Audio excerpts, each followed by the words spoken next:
New vaccines are now available, how it should give you better protection against COVID. And some Girl Scouts have a close encounter with a gator on a camping trip, what they say they learned from the frightening ordeal. You're watching The Rundown. Hello, everyone. I'm Robin Winston. The updated COVID-19 vaccine is now available. The Pfizer and Moderna vaccines were endorsed for those 6 months and older. And major pharmacies like Walgreens and CVS have already started taking appointments. If you've had COVID in the last few weeks, it's recommended you wait 3 months before you get the vaccine. Everyone else is encouraged to get it before the end of October. It's really the same type of vaccine that we've had before. But the difference is they target a more recent COVID variant. So that should give us better protection against the variants that we know are circulating right now. So it's kind of like the flu vaccine, where every year we update the flu vaccine with different strains. They're doing the same thing right here. And this is the first year we'll have 3 vaccines available for the typical winter viruses: COVID, flu, and RSV. Hundreds of actors marched in Hollywood as the SAG-AFTRA strike enters its 3rd month. They marched from Netflix headquarters Wednesday and ended with a rally outside Paramount Studios. Speakers told the crowd they are not alone, pointing to strikes against several industries this summer and to fellow workers who share a common enemy: artificial intelligence. AI is one of the key issues that led actors and writers to walking out. Is not just an actor issue, it's not just a writer issue. The threat of robots taking over human interaction is an issue in every workplace in California. Friday, some of the top TV creators are meeting with the Writers Guild of America. Although negotiations with striking writers have resumed, they have not yet with actors. Meanwhile, HBO's Real Time with comedian Bill Maher is returning for a new season despite the ongoing strike. The WGA says it plans to picket the show outside the studio in the Fairfax district. The union says since Bill Maher is a member of the writers union, he should follow the strike rules and not perform any writing services. The Drew Barrymore Show and The Talk are also set to return as well. Comcast, the corporation that owns our parent company, NBC Universal, is represented by the Alliance of Motion Picture and Television Producers. Some employees of the NBC News Group are represented by the WGA and SAG-AFTRA. Are you liking the cooler weather? It's time to check in with meteorologist Belen De Leon. She's here to let us know how long it'll stick around. Hi, everyone. Well, the weather is not going to change much in the coming days. We'll have that deep marine layer each morning, causing cloudy skies and areas of fog. But each afternoon, we'll have that sunshine with temperatures feeling very much like fall, below normal for this time of year. Now, the winds, they're going to be back each afternoon for our friends in the deserts. And if you're wondering how long these cooler than normal temperatures stick around, at least into the weekend, here's the weather setup. Right now, we have this area of low pressure offshore, and this system is bringing our marine layer every morning. It's also bringing us these cooler than normal temperatures. But over the weekend, the system comes close to the west coast and it just kind of hangs out there. What that's going to do, it's going to cause some cloudier days and also some cooler temperatures. Look at the trend in West Covina. We're going to hang out in the low 80s through Sunday, but next week, an even bigger cool down with temperatures dropping into the 70s. A man has been charged with murder after allegedly stabbing a Metro train passenger in downtown LA last week. The victim was a young man who was supposed to celebrate his 24th birthday in just a couple of weeks. Instead, his family is now planning his funeral and asking whether Metro could have done more to prevent his death. The suspect, Randy Nash, pleaded not guilty and is being held on $2 million bond. Investigators say he followed Jesse Rodriguez onto the train at Union Station. As the train pulled up to Pershing Square, Nash allegedly approached Jesse with a large hunting knife and stabbed him in the chest. All I know, I'm not gonna see him no more. It's supposed to be safe to go on the train, and this horrible thing happened to him. I couldn't believe it when they told me. Jesse's family says he lived in San Bernardino, but was in Los Angeles last week on his way to a family barbecue. A teenage boy is under arrest in 3 separate hit-and-run crashes in Orange County Sunday night. This happened within 45 minutes of each other in Huntington Beach. One of them was deadly, killing 70-year-old Steven Gonzalez. Investigators arrested the boy Tuesday night after finding the black Toyota involved in the crashes.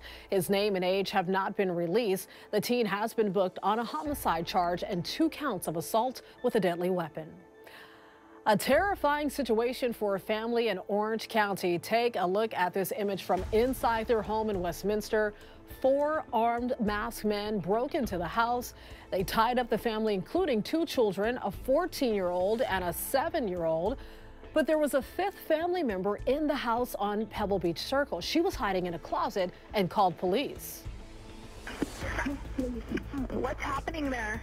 I don't know. I don't know, please. There's a guy in the house? Yes. Now, it's tough to hear the caller, but it's clear that she's terrified. Police arrived minutes later. They saw the 4 masked men run out of the house. 3 got away, but they arrested one man, 29-year-old Danny Somay. They say that he had a loaded gun that had been reported stolen. He's being held on $1 million bail, and it's still not clear why the robbers targeted this house. It's another hit for people known as dreamers. A federal judge has ruled DACA is illegal. The Obama-era policy protects undocumented immigrants who were brought to the country as children. With the judge's latest ruling, the fate of DACA will now be sent to the Supreme Court for a 3rd time. We spoke with a member of the Coalition for Humane Immigrant Rights who explained how this latest ruling will impact the more than 500,000 DACA recipients living in the U.S.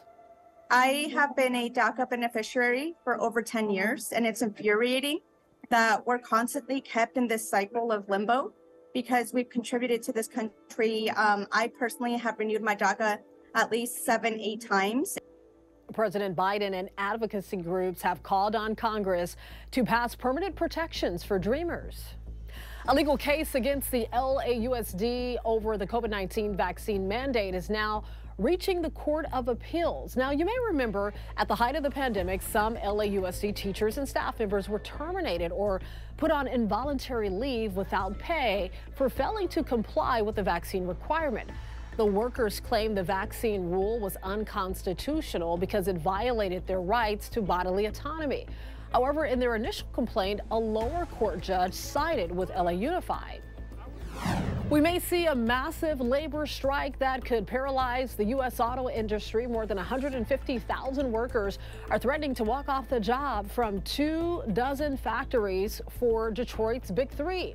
The United Workers Union is demanding a 46% pay raise over 4 years, along with better benefits from General Motors, Ford, and Stellantis. The union president said the car makers have increased their initial wage offers but rejected other demands. And the automakers say if they don't meet those demands, they'll have to raise prices of cars and parts. The Urban League of LA organized a day-long conversation at USC called The State of Black LA. The discussion focused on the most critical and complicated issues facing the Black community in LA and beyond. NBC4 and Telemundo 52 are proud sponsors. NBC4's Alex Rozier has more from this critical discussion. Really was an honest and important conversation that brought together some of the most brilliant minds in the community. It addressed the state of the Black community here in Los Angeles, and they also talked about what needs to change in the years ahead. At USC's Town and Gown Ballroom, nonprofit, business, and political leaders gathered to discuss the state of the Black community in Los Angeles. Some numbers are troubling. African Americans are more likely to die from COVID-19, live in food deserts, deal with the digital divide, be rent burdened, and live in overcrowded communities. In fact, LA County released a report saying that Black people in the county face disparities in several areas, including physical health, mental health, housing, income, education, and criminal justice. One stat says the average lifespan for Black people in LA County is 6.5 years lower than their non-Black counterparts. There have been reports in the past that say, your life expectancy is based on your zip code. Why? Because it's what resources are in your community. Can you get out and exercise safely? Do you have tree canopy? Are there grocery stores and life-sustaining amenities in your neighborhood? This discussion was about solutions. To come together with thought leaders, with community leaders, to me that is an important thing to do. But what more important than that is the action that comes after the report, the action that comes after the meeting. And that's why, as they determine the best path forward, this conversation is important. It's taking time to look at what we have done and find out what we need to do. As people left here, you could really sense some energy in the room. Everyone really taking a look at themselves, figuring out the role that they will play as they move forward, trying to make things better for the Black community in Los Angeles. At USC, I'm Alex Rozier, NBC4 News. Girl Scouts are taught to be prepared for a lot of things, but this isn't one of them. A troop in Texas came within feet of a huge alligator. Take a look, there it is right there.